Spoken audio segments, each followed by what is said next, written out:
The Port Alberni Community Action Team includes community members, people with lived experience, and representatives from the Port Alberni Shelter Society, the New Leaf, Canadian Mental Health Association, Alberni Drug and Alcohol Prevention, Alberni Community and Women's Services, Port Alberni Friendship Center, BC Ambulance Service, First Nations Health Authority, Island Health, RCMP, the City of Port Alberni City Council, and Shoppers Drug Mart. And what we've been doing over the last several months can be broken down into three sort of priorities of the project. Our number one priority has been to increase our overdose prevention services, largely through the OPS site, as well as increased opportunities for meaningful peer employment and OPS peer support workers, as well as having people with lived experience joining our team and having a voice.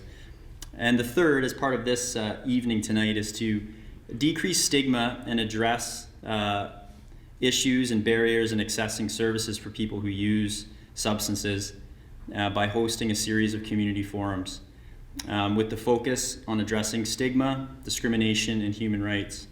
So the Community Action Team views stigma associated to the opioid crisis as a direct barrier to decreasing the amount of overdose deaths in the Alberni Valley. So we hope to engage in these conversations, as difficult as they may be, and learn from each other. With that said, I'd like to welcome Deb, one of our co-chairs of the CAT.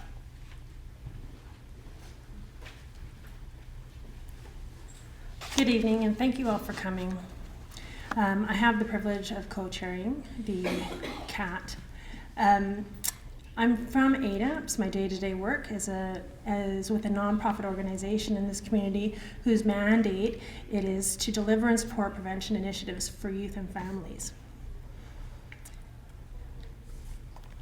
Collaborative endeavors often take time, but they have rich outcomes.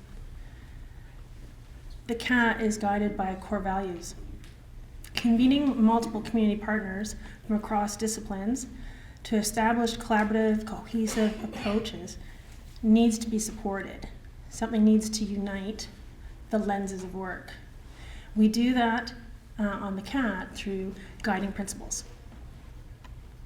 And the guiding principles of our work are dignity, collaboration, respect, compassion, empathy, consensus, and community. We have key philosophy statements and key messages, and among those,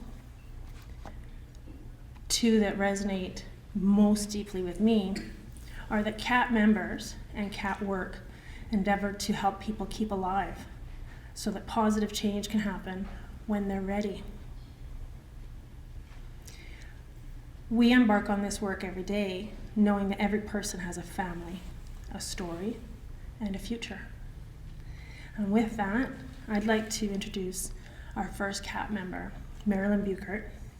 She's an active member of the CAT.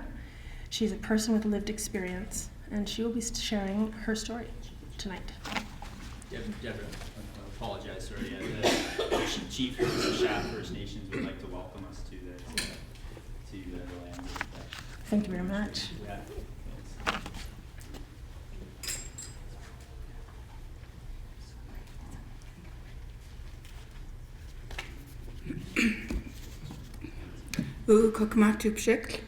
I think it's appropriate because of the business that's being discussed tonight, or the discussion topic, that we begin with a moment of silence for all of those that we have lost to the opioid crisis and the people who continue to suffer today.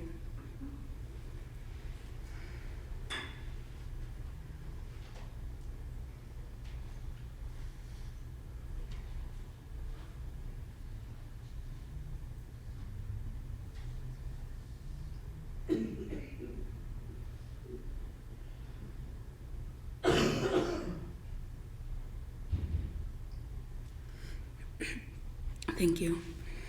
Uklama Cynthia Dick, Tsisha Aksut, Takshia Ha Uukwaata, Kluma Amen Machingsu Maasukin, Atikshik Mea Samen Chachamata Hatwea Hatkmea, My name is Cynthia Dick. I'm the elected Chief Counselor for Tishot First Nation.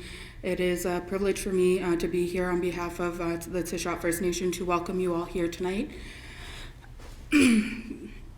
I also want to acknowledge Hoopichisitt First Nation, and that I'm sure they send their regrets. Unfortunately, the way our week started off, Monday we received the news that a member of Tishot First Nation and a member of Hoopichisitt First Nation have both overdosed. One unfortunately did not make it, and that was the member of the Hoopichisitt First Nation. So sending our deepest condolences to the Hoopichisitt First Nation as they deal with this loss in their community. When I first started at Tishot First Nation in 2016, we had 3 men in our community overdose within the period of 3 months. None of them made it through. So it's definitely a crisis, especially in First Nations communities where you have a population of Tishot, for example, 1,200 community members, and Hoopichisitt First Nation with a population of 400 community members, and many are continuing to struggle with overdose, and we continue to lose many throughout as time passes. So it's definitely a crisis that needs to be addressed, and I am so grateful for each and every one of you for being here tonight, to wanting to be a part of the solution, to ensure that we are doing the work that we need to create healthy communities, and to help not only help the ones who are currently struggling with addictions, but remembering that our children are so critical in this process, and to create healthy communities for them and give them a life where they don't have to recover from later on. So thank you all for taking the time to be here tonight and to be a part of the discussion, and I look forward to the next steps that are taken to address this crisis. Chooch.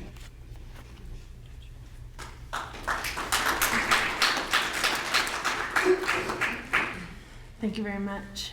And now I'd like to welcome Marilyn.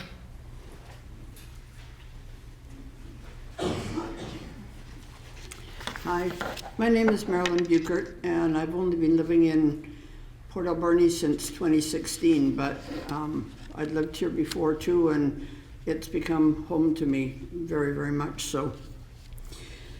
Someone wrote, "My son is a stranger, an addict wears his face." Oh, can I resonate with that? The last time I saw him in late September, he was hard to recognize and harder to understand.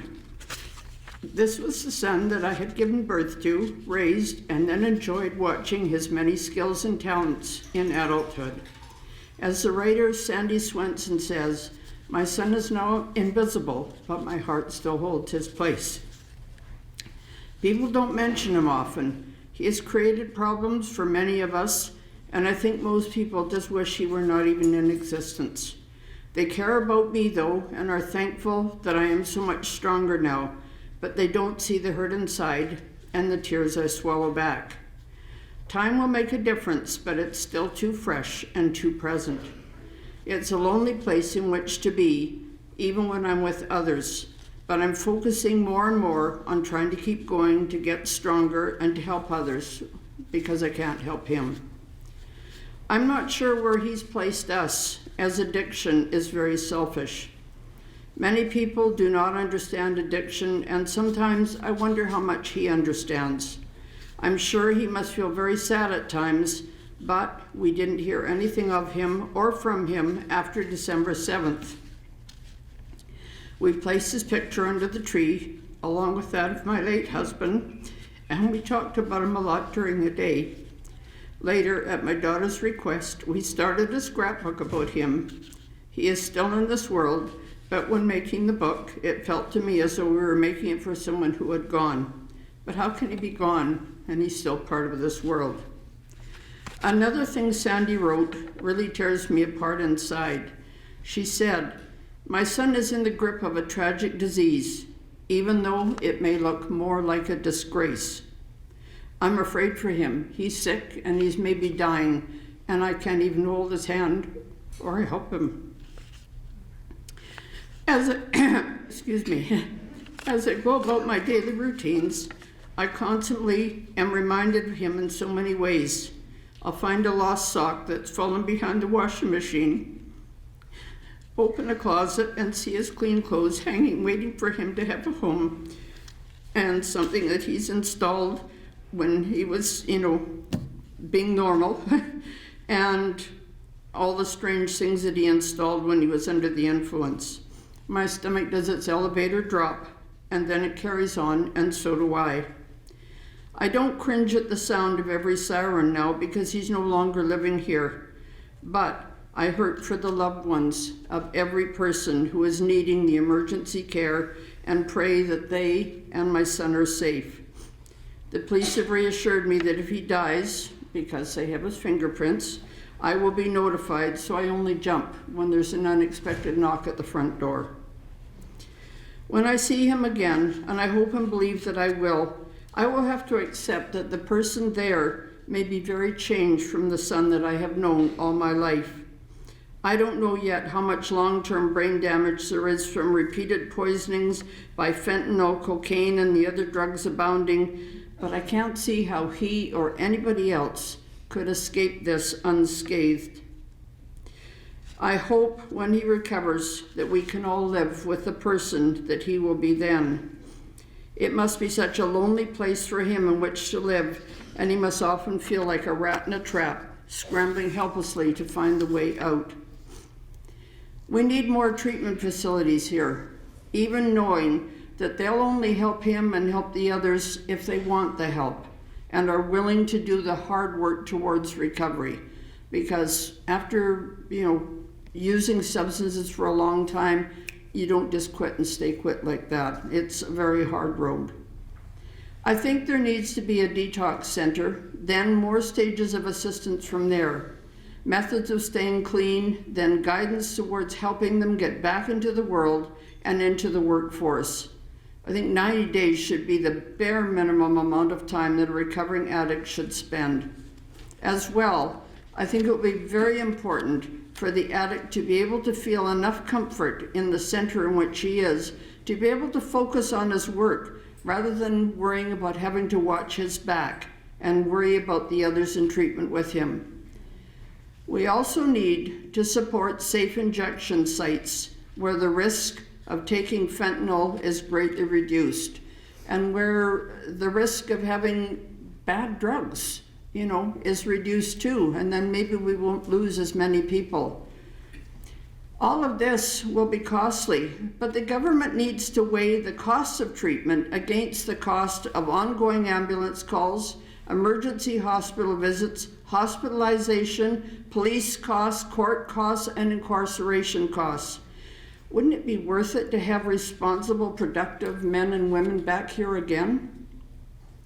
What can I do? Because it starts with me. First of all, and this was hard, I had to stop enabling him. Then I had to work on getting myself healthy, and I did that with the help of a wonderful counselor at the Drug and Alcohol Center here in town, and I promise I won't say his name because he's already swamped with other people. So I had to do that. I had to get healthy and follow up by learning all I could about addiction and how to try and help people become free of it. Then I needed to have the courage to talk to others, even if they didn't want to hear what I had to say, and try and help them see that the people who are suffering from addiction are not worthless pieces of garbage. They are people who have come from pain, made the wrong decisions, and who are now trapped in a pit of hell. I have been researching addiction, and I've learned some interesting facts. People are more prone to become addicted due to genetic factors, racial backgrounds, sexual orientation, early family traumas, and mental health issues such as depression and anxiety, just to name a few. From all the people with addictions I have spoken with, not one of them ever said that they dreamed of waking up and becoming addicted. They hate it, but in them, the pull to reuse is so incredibly strong, and if life is not giving them any hope, it's far easier to escape the pain and disappear into the relief they get, albeit temporarily. And I remember reading one fellow who said he had come from a deep, dark place, and when he used, temporarily, it made him feel like Jesus was giving him a hug. That was how strong it was for him. I hope that Canada will follow the lead of countries such as Portugal, who have reduced opioid use by 50%. 50% they've reduced it by. Switzerland is following suit too, and they are reducing the opioid problems daily as well. They did this, first of all, by something that you may find very controversial. They did it by decriminalizing the drugs. Then they let the government distribute the drugs to persons who were willing to sign up to come in for daily treatment. If the person did not show up each day, they would go and look for them. And that told the people that somebody out there cared. They added further treatment, recreation, job training, and so on, and now they are seeing so much progress. I'm not saying for one instant to forgive the criminal acts. I charged my own son and saw him go to jail for criminal acts against me. I think that's different. You know, if you do a criminal act, then you deserve to have to pay the consequences. But I'm hoping that we can treat those suffering people as people with a terrible illness and show them some compassion. And one other man told a friend he decided not to commit suicide after all, simply because someone took the time to greet him on the street in a friendly manner and wish him a good day. He had felt invisible, that nobody cared. And I've been trying to do this, like when I'm on the street, whether I'm on patrol as a volunteer or just as me, I like to say hello to people and say, hey, you know, we got a little bit of sunshine. And the smiles I've seen on so many of the faces, and some of the people who were, you know, doing drugs and so on, you know, they joke and so on, but they were happy to have interaction with somebody, made them feel like they were a human being and not just a piece of garbage. I don't know how my son feels because he's lost to me physically. I can only pray every day and night that he will find the help he needs and the courage to begin the difficult journey to recover. I miss him all the time. Travel safely, my son. I miss you, and I will love you until I draw my last breath. And some of the quotes were written by Sandy Swenson on a site that I have found very helpful, and perhaps others who are parents of addicted persons. It's called Mothers Stop the Harm on Facebook. Thank you.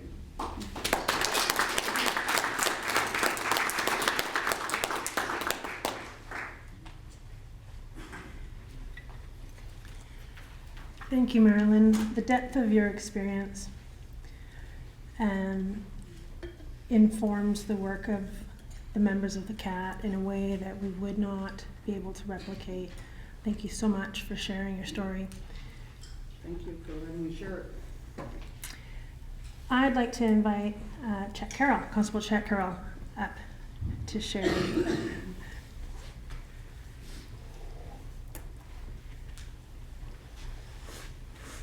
Good evening, everyone. It's hard to follow that.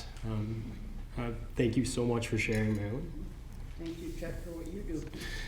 My name is Corporal Chet Carroll. I've worked in Port Alberni for 9 years now, almost 9 years. So I'm very passionate about our community, and every day that I go to work, I take that passion and I try to do what I can do to benefit our community. It's been a hard challenge for the last few years, but like a lot of challenges that we all deal with in our day-to-day life, we take one day at a time and we do what we can in those days. And the big thing about tonight, I think, is trying to get that stigmatism away and get people talking. And we can do as much as we can if we know everybody and what everybody's going through. And that's really important. You'd be amazed at what we as human beings can get used to. I grew up in northern BC and never thought that I'd be a police officer, but I never thought that I could work in a place where it was minus 65 And I did that in Arviat for several years. And you just take every day at a time. And you don't go from our beautiful weather here to minus 65 in a day, but you go from 8 degrees to maybe 0 or minus 10, which it's supposed to be next week. And you slowly get used to that normal. And everybody has a different normal. So if we can see what we can get used to and we can move to understand where people are coming from, then we can come to solutions a lot easier. So with what I do as an RCMP officer, we're going to continue to work to progress what we do, which is enforcing criminal code, but at the same time, and enforcing the laws that we're supposed to, but at the same time, we can do that with compassion and understanding and empathy. I was adopted. I was part of the ministry when I was born, and I was lucky enough to be benefited with my parents that taught me a lot, and I'm really appreciative. A lot of people say I shouldn't be appreciative, like that was my life, and I was just lucky, but I am appreciative of my background, and I want to try to benefit other people that were products of adoption, product of the ministry, product of foster care, and because I didn't experience those things. I had a good childhood, and I want to understand where they're coming from. And even if you weren't a part of that, that's what we need to work together to understand each other. So let's work together to try to remove that stigmatism, and I'm going to do what I can to help this community. It's a challenge in our community where we have lots of struggles. It seems like every day that I go to work, there's more and more that we have to get involved in, and we spread ourselves pretty thin. But I think as a community, we can work together, and we can get to a positive place, a more positive place. So I think that's it for me, and luckily I don't live in minus 65 degree weather anymore, and I'll take the weather that we have. So thank you for your time. And Thanks, yeah.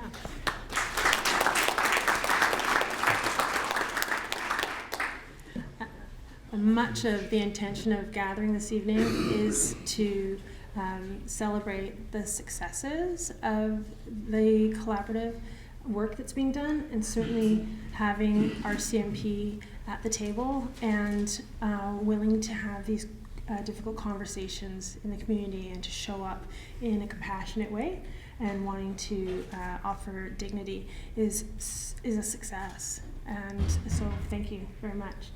I'd like to now introduce Courtney DeFriend, and she is the Regional Manager of Mental Health and Substance Use with the First Nations Health Authority, member of the CAT, and she's going to talk about how FNHA is supporting the work in our community.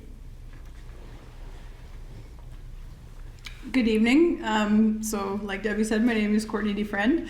My traditional name is Tioktanat. My mom is Coast Salish from Staminas First Nation, and I also have Scottish and Danish background. And I want to acknowledge the territory that we're on and say Kleko for the introduction, or for the welcoming to the territory, and also acknowledging the Hupichicit people as well.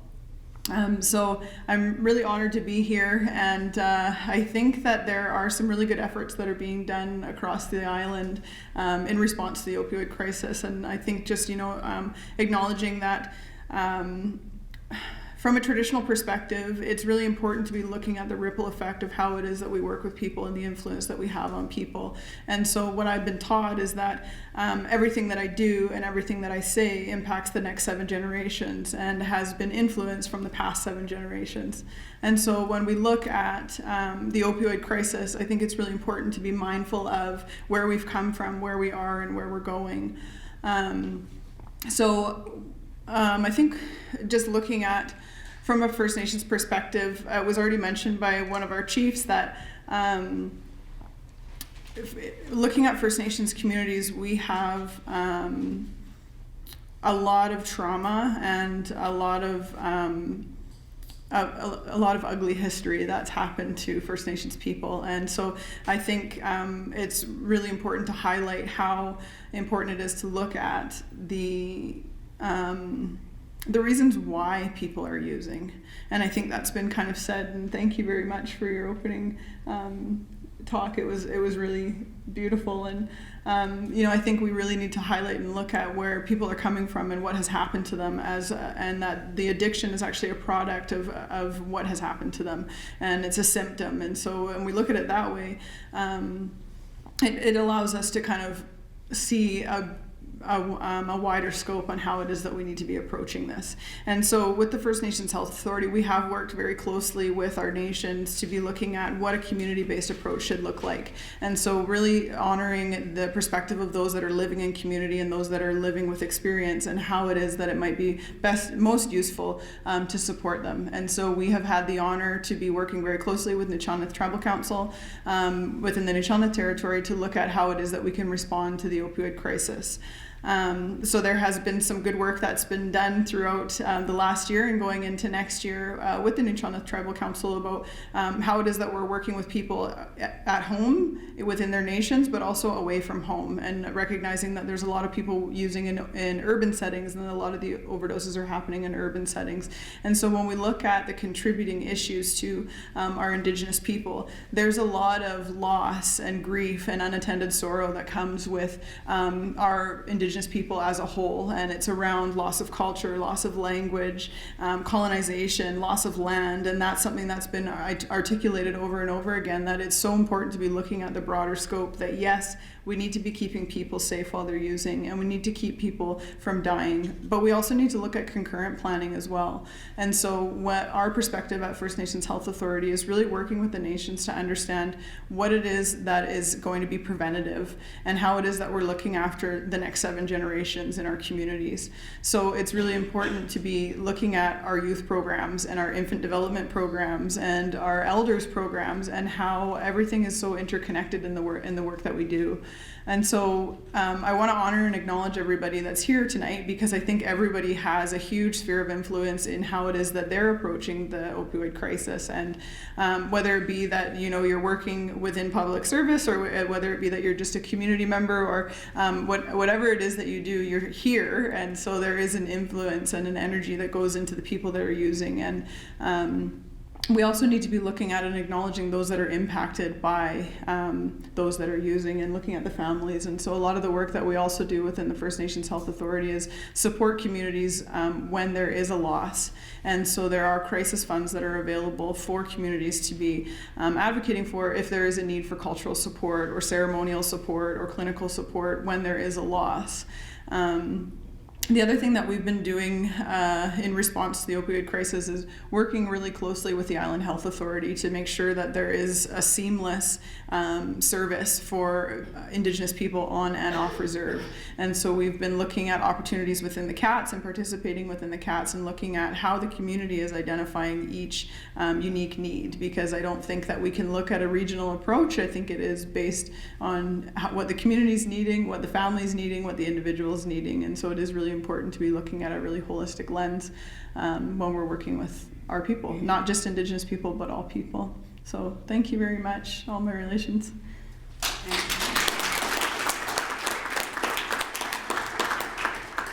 Thank you so much for coming into Port Alberni to be here tonight, Courtney. So next, I'd like to welcome our Medical Health Officer, Dr. Paul Hasselback.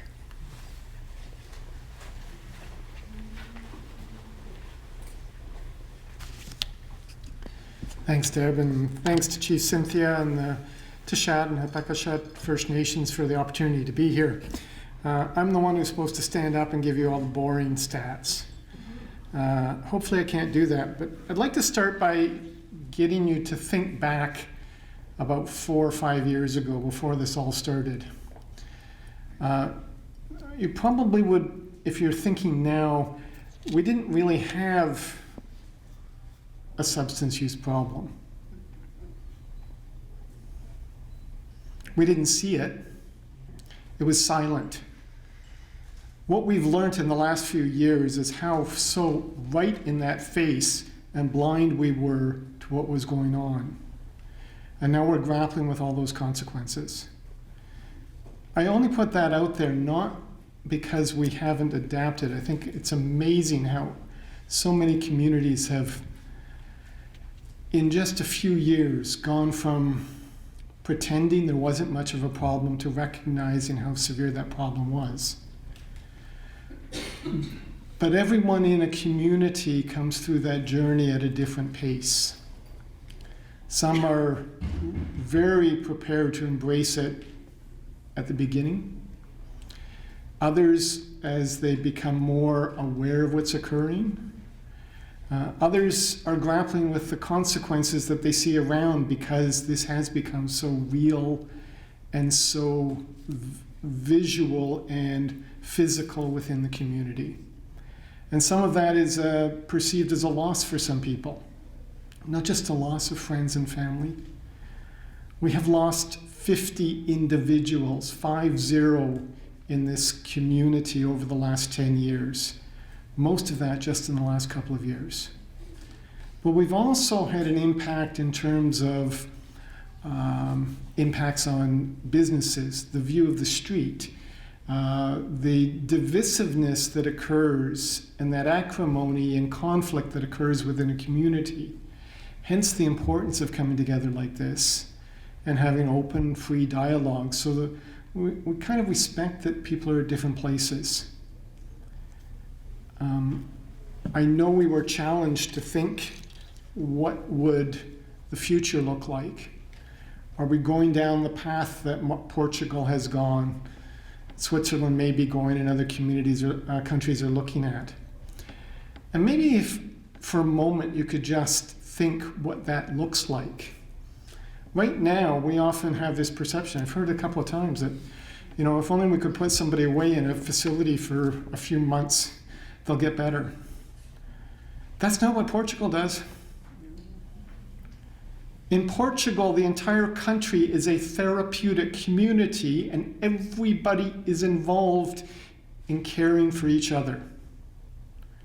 There is the challenge for Port Alberni.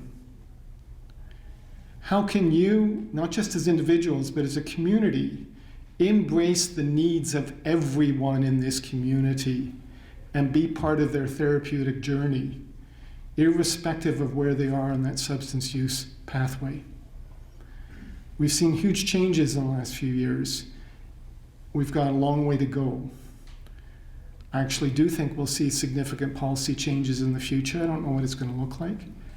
But I do think that the people here, people in this community, can not only share their perceptions, their fears, their desires, their wishes,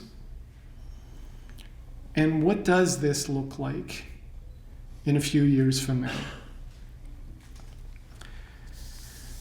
I talked about the 50 individuals that this community has lost, and I think that many people in this room probably have in some way been touched, whether as a family member, as a friend, as a neighbor, as a professional caring.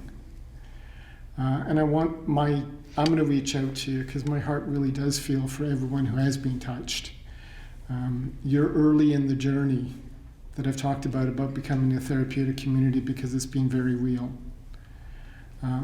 Please feel free to share your stories because I think that those that are still on that path will benefit from that.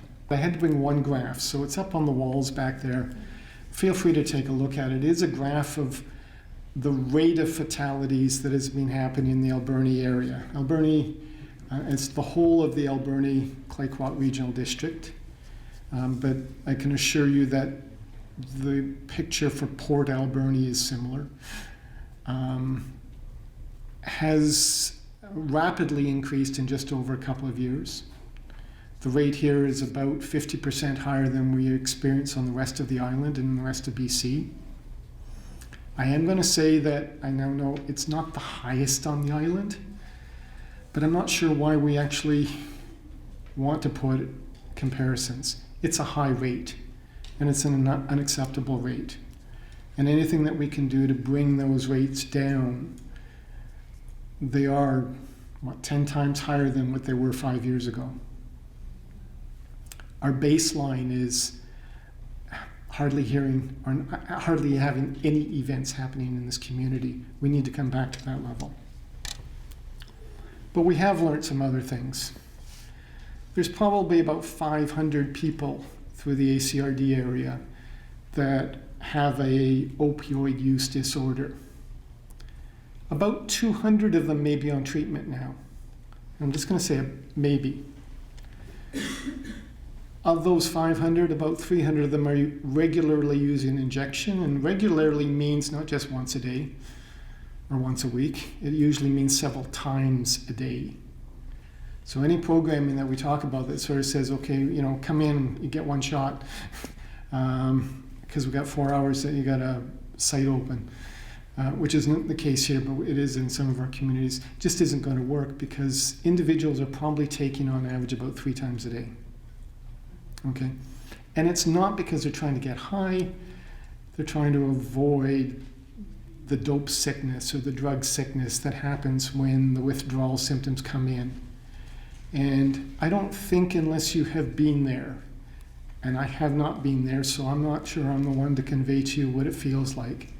But I tell you in talking to people, you don't want to be there. And it's why that need for that next hit is so powerful. Put it in perspective, we got about 3,500 people who use cannabis regularly, or at least within the last year. For each of those fatalities, our friends from BC Ambulance are going out about 10 times to treat someone who has had an overdose.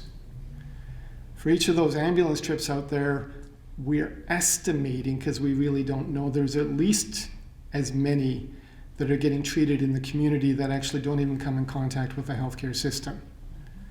So it gives you a rough idea. This is a common event. This isn't just something that's happening infrequently in this community. Over 80% of our overdoses that actually need to get transported to the hospital have already been treated with naloxone, that reversal or the antidote, whatever you want to call it, in the community, because there's enough community-based naloxone out in this community, which is a really good thing, okay, that saves people's lives. Okay? But we're just saving lives. We are still the typical individual who is negatively impacted in a permanent fashion, either dying from an overdose, is a male.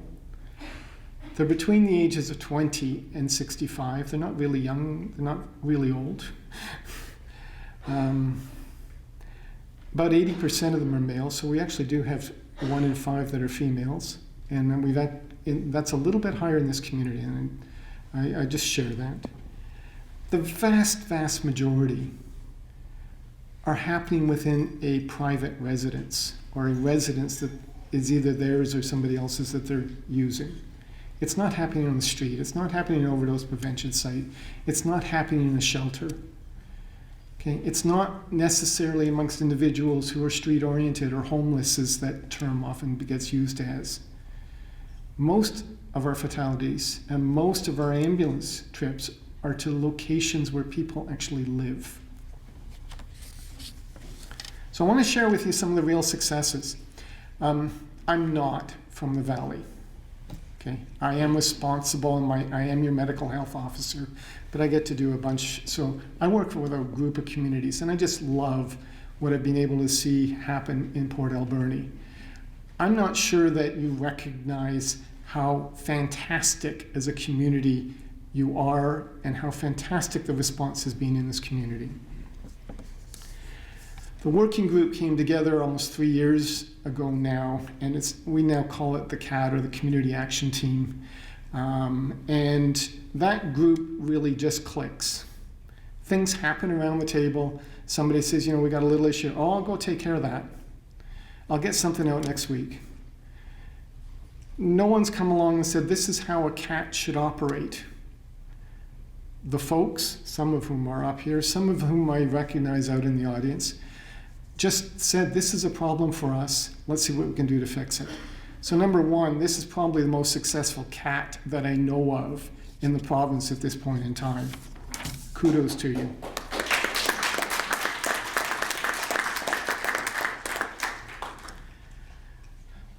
Few folks, and you know who you are, John, and Port Alberni Shelter Society got some money for stimulating some previous dialogues. This is the third or fourth time that I've come to this room to have a similar chat, and you know, it's not a bad turnout. We don't see that happening in other communities, and we sometimes actually have sessions like this and not too many people show up. So well done. If you've never seen the YouTube videos that got put up, they're a wonderful dialogue conversation, and again, something that we haven't seen happening elsewhere. Okay. You've got more resources happening here. More recently, thanks to the Alberni Valley Times, I hope I got that right, putting out some articles about what is the response and what are some of the successes and what are some of the issues. As I say, it's all about dialogue. We've got some great youth programming here. Thank you, Deb. And reaching out, and that's not to say we don't have it elsewhere, but just because of the way the ADAPS is structured, it's a uniqueness, and that uniqueness has a real plus to it, and I think we actually need to learn a little bit about what's going on. The overdose prevention site here, first one in the province where inhalation was accommodated. Okay, smoking has become a huge issue relative to risk. It might be a bit safer for those that have to use, but a good portion of our overdoses actually do occur amongst people who are smoking or inhaling drugs, not those who are just injecting.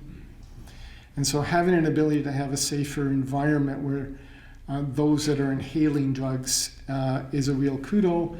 And again, the innovation that happened here is one that was first in the province. It's been picked up in a few other locations, but I'm again not 100% sure that people realize you did it first. It sees about 500 to 600 people to consume substances every week. I think it is our third busiest site on the island. Okay, third business. Don't forget, we're talking about other communities that have 10 times the population. And this is the third busiest.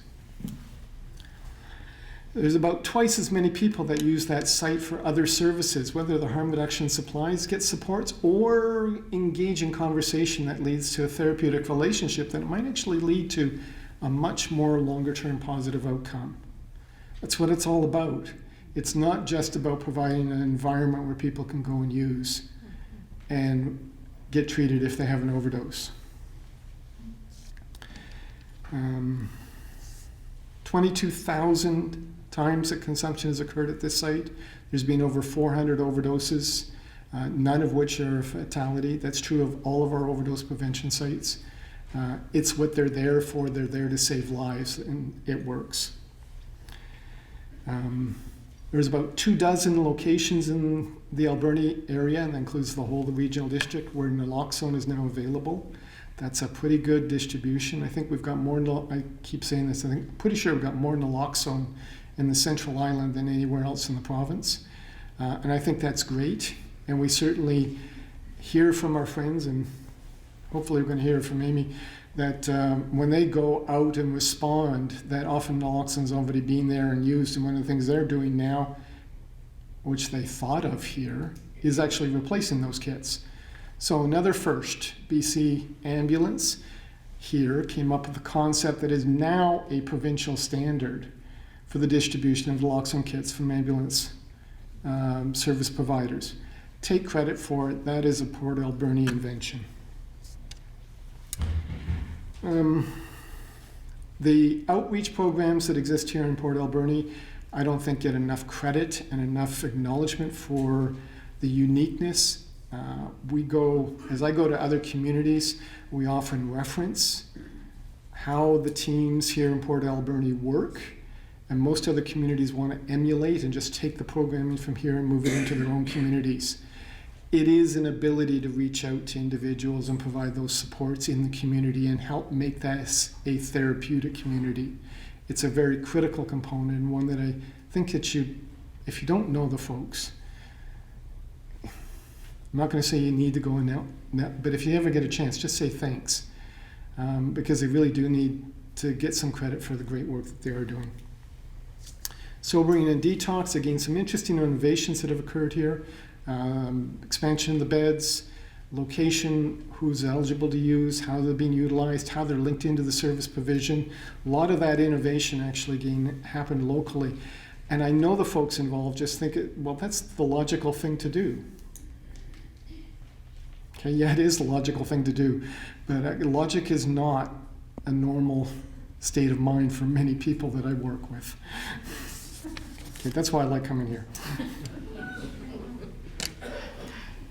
Further down, we talk about opiate agonist therapy or OAT or treatment. It is what is the most effective intervention at this point in time. Last couple of years, we've seen a doubling of the number of individuals in this community that have gone on to OAT. That's one of the higher communities. Okay, that's a very significant increase. The number of primary care providers who now actually prescribe OAT, its increase here is greater than any other community that I know of. And I think a real credit to the primary care providers to actually coming together and say, hey, we will take this on.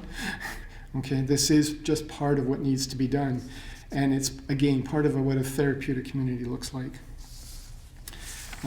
Just as I close here, housing, still one of the things that I hear, if we're going to support recovery, there are really three things. It starts with housing. If you don't have a place or a space that you can call your own, you're not going to be successful. The second is a supportive community of friends, family that are there when you're able to support them in the recovery phases. And the third is, even with that, if you don't have a purpose or some reason to get up in the morning and contribute to your own community, you don't have something to hang on to. So I call it meaningful contribution. Some people call it employment. I think there are lots of ways of providing meaningful contribution beyond employment. But those three characteristics are what actually will predict for us who's going to be successful when we get into recovery programs. So if we're setting up recovery programs, it's one of the areas that we really need a little bit more work in every one of our communities. Lots of work being done on housing. It's getting a lot of attention everywhere. We've got some great activity happening in this community, less so about those other supports in terms of a supportive community and meaningful contribution. I think there's some innovation that's occurring there. With that, thank you very much for listening to me. Take a look at my nice picture. Took a lot of work to get that done. I'm happy to have conversation with all of you. Thank you.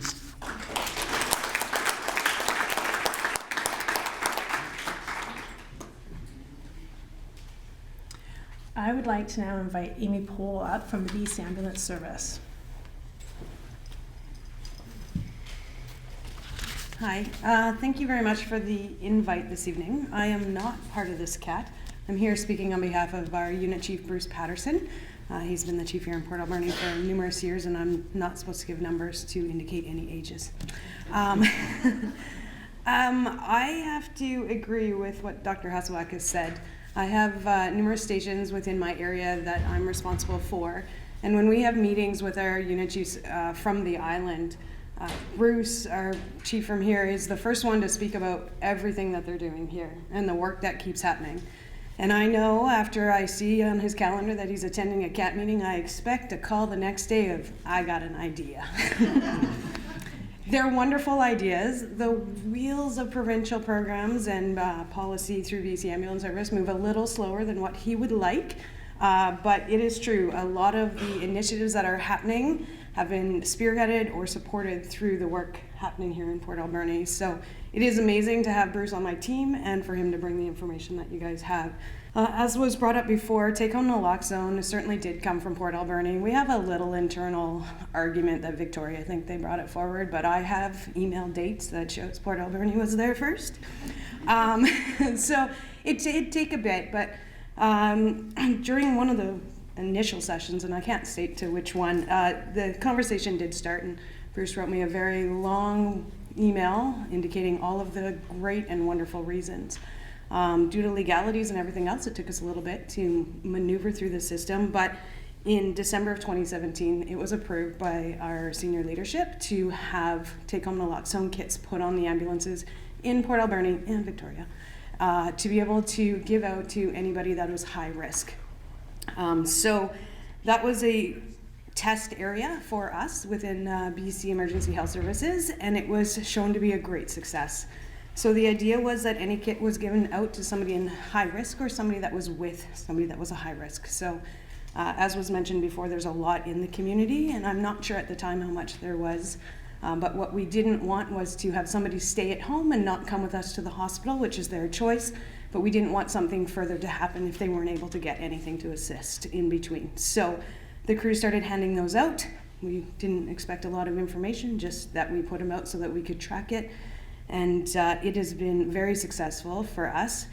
From there, in July of 2018, 6 months later, we were able to roll that out throughout the entire Vancouver Island. So all of our BC ambulance stations, which were in most communities, we're giving those out when required. And then since then, another 48 stations throughout the entire province of British Columbia have those naloxone kits. And again, I remind everybody, it came from Port Alberni, so excellent. The one thing that we talk about a lot is stigma as well. We're a very reactive service. We don't do a lot in the old first aid end until somebody calls us. So you call us, we come, we help. And we know that there's a lot of work and effort that needs to be put in the front end. And I'm happy that Bruce can be part of that with this team to be able to do it. And one of the things that was brought forward, and I'm not sure if it came from this team or where, but was the terminology that we use to end that stigma. We talk about overdoses and people assume, not all, but some, that people take their drugs knowing that it's bad and they could die. But people don't inject their drugs thinking that it's their last injection. They get bad drugs. They are poisoned. It's not an overdose. To us, it's a poisoning. We go out, we treat a poisoning like any other poisoning, and at the end of the day, we want the people to get up and be able to talk. So within our own ranks, it's something that we're trying to turn the corner and get away from the thought that it's just a simple overdose. It is a poisoning of that individual, and we need to help them through that. And that, in one way for us as first responders and paramedics, allows us to change the course of the treatment of that person and making sure that we're treating the person and not an overdose, because it's not the same thing. Just to give more kudos to Port Alberni, because you guys need it, another email from Bruce coming out of some of these teams was about transporting to safe sobering and getting appropriate care. We went back and forth a lot of times, but we now have the ability within BC Ambulance Service to transport people to a safe sobering site.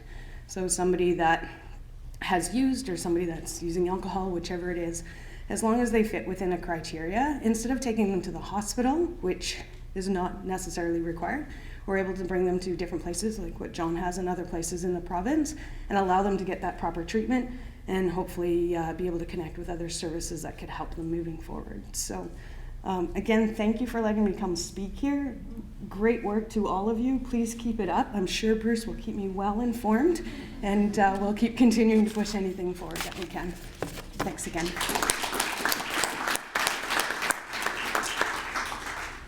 It is not necessarily the current work of this CAT, but I can attest that there is a great deal of will at this table to create capacity for prevention services in our community. And it is a standing agenda item of our meetings. There is a similar table in this community. So this table, the CAT, is funded under a stream of funding called OERC, O-E-R-C, Overdose Emergency Response Centers. There is another stream of funding in our province, and that's the open funding. That's Overdose Prevention and Education Network. And I want to tell you a little bit of a story of how these community tables and these collaborative partnerships can create impact and be sustainable in our community. So about 3.5 years ago, Port Alberni benefited from a provincial community tabling initiative through Shared Care BC and the Doctors of BC, a collaborative local action team for child and youth mental health services, the CYMHSUS LAT. We've got acronyms. Get your acronyms. So through that table, it was identified that we needed to build greater capacity right across the child and youth services in our community to serve those affected by substance use. So those with a family member that is affected by substance use or using substances themselves. So capacity building began through professional development and training for service providers from multiple disciplines, and a very important collaborative legacy table was created. And that was the Harm Reduction Roundtable for Youth Service Providers. And an additional pat on the back of Port Alberni, I do want to point out that this table started without funding, and so did the Harm Reduction Roundtable for Youth Service Providers. So the HRRTY is similar to the CAT in that it convenes multiple partners across disciplines. It has set priorities and work plans to address overdose prevention and education. It has initiatives that are focused and coordinated for collective impact and to build capacity. So this funding cycle for the previous year, we're coming up to the last 75 days. It has seen the school district, NTC nurses, Island Health Harm Reduction, Island Health Health Outreach, Island Health Substance Use Nurses, MCFD, Child and Youth Mental Health, Youth Probation, RCMP Youth Liaison, Family Guidance Association, ACAUSE, and NTC QASA, and the City of Port Alberni. We've created a branded program, Overdose Alertness for Youth, which is an interactive training workshop for youth intended to prevent the harms from substance use. It has been delivered now to over 100 youth in our community, and by the end of March it will be delivered to over 140. Harm reduction and substance use awareness events will have been delivered to more than 400 youth in the school district by the end of March. Initiatives to develop professional capacity to address substance use in youth and prevent substance use in children have been prioritized, and the first training under the open funding will begin in February.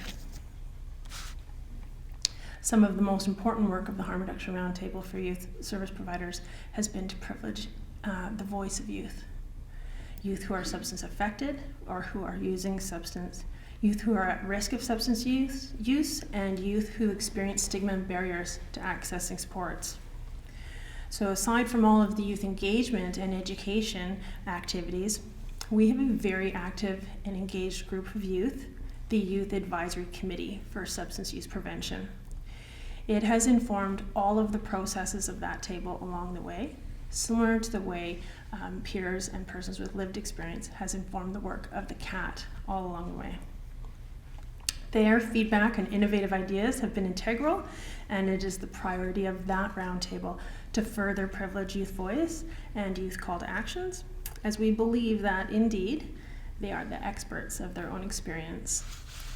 And I'll briefly talk about prevention through a lens of resiliency. When we look at prevention work, we know that youth have risk factors that can make them more prone to substance use. We also know that youth have protective factors that will prevent substance use. Prevention programming ideally addresses and minimizes risk factors and promotes the development of protective factors. Reduce the risk, increase the protection, addressing adverse childhood experiences from the very early years right to the age of 18. Prevention programming builds relationships. It comes back to that community that cares. A culture shift in how we view the use of substance, how we talk about the use of substance, how we glorify the use of substance, and whether or not we stigmatize mental health, how do we model for children and youth how to regulate themselves and how to support their own bad day. Prevention programming is physical activity. Prevention programming builds investment and belonging in community. It has been a beautiful thing to see the City of Port Alberni rec programmers at our Harm Reduction Roundtable for Youth. They do amazing work. Prevention programming ideally includes children, youth, and their parents and caregivers. There is fantastic free programming delivered by the city on the weekends, and there is not often a parent in sight. The work of engaging children and youth in schools is being advocated for. We are developing pilots, and we have important and valuable relationships in schools where prevention from grades 6 and up is getting ready to roll out. Professional development for teachers is starting February 15th. And of great priority to prevention work is the engagement of parents. In the past, it has been a very difficult task by school district and by ADAPS to create awareness events that bring out the parents. They're tired at 7 o'clock. They don't want to come to the auditorium and hear me talk about drugs. But we will find a way to engage them, for what we really want them to do is have a conversation about the values of substance in their own home, and we want them to ask their youth, what do you value about substance? What do you see as the substances of choice in this house? Is it coffee? Is it wine at the end of the day? How are we managing our relationships with substance? The individual, the family, and the community. I'm stealing that. I'm going to use it all the time. So I want to recognize that the coordinator for the Harm Reduction Roundtable for Youth Servers is here tonight. She's very sick. She shouldn't be here. And coming up to, so as the work of the CAT continues, the will around prevention services for off of the CAT fits so nicely with the work of the Harm Reduction Roundtable. We have a table of leaders and a table of frontline service providers. That's got to be first, right? Is that only Port Alberni too? It's pretty good. It's fantastic work, and it's also it will be continuing. We can now announce that it has been refunded at current levels to continue the impact, and we'll be working on the next phase of prevention services. So thank you.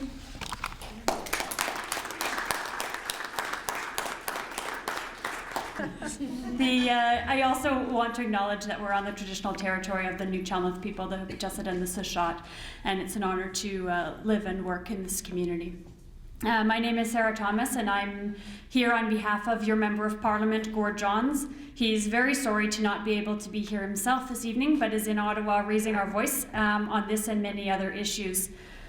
He, specifically huge thanks to the CAT team and each of the organizations and individuals that has been involved up until now and continues to be involved, raise these sorts of dialogues, and keep this conversation going in the community. Not to regurgitate all of the key pieces that have already been said, but Gord specifically asked me to emphasize that as a nation, he really feels we need to dedicate resources and create policies that have worked in other countries and jurisdictions like Portugal, such as decriminalization, treatment, addiction, supportive housing, mental treatment, etc., or medical treatment, and that we need the federal government to listen to the recommendations of our first responders, the medical health officers, and those working on the front lines of this crisis, and support them with the necessary resources and policies that will support treatment, recovery, remove the stigma, and treat it as a national health crisis, as they did with SARS, H1N1, and AIDS. MP Gord Johns is certainly raising this issue in the call to Ottawa. For those who haven't already seen it, John and Jennifer Hedekin, who are big advocates and raising this voice often in the Comox Valley, created a petition a few months ago, calling on the government to address the opioid crisis. I do have copies of those petitions here, and I'll leave them at the back if you haven't had a chance to sign it and do want to. And then Gord can continue to stand in the House of Commons and raise this issue on behalf of you all. So thanks very much. Chu.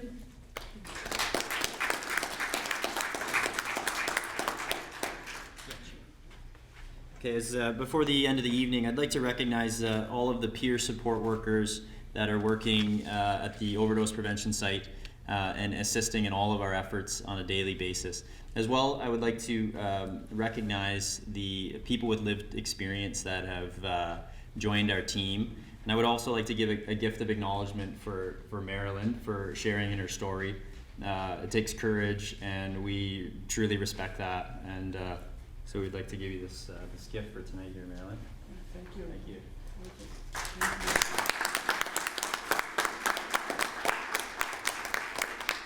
So, like it was said throughout the night, we hope to, going forward, engage more with people with lived experience. We know that it's a wide spectrum. We want to hear all these stories, and this voice is important to us. We know that we've gone a little long tonight, but we want to have a call to action. So I'm going to be at the back of the room, as well as members of our team. I have an email. I know it's not the most formal or the best way to do this, but there's a pad of paper at the back. There's pens. If you have any questions, concerns that you would like to address directly to the CAT, please feel free to do so. And there's coffee, there's tea, and cookies at the back, and perhaps we can just engage. And we look forward to getting to know you. If you'd like to support our efforts, please let us know.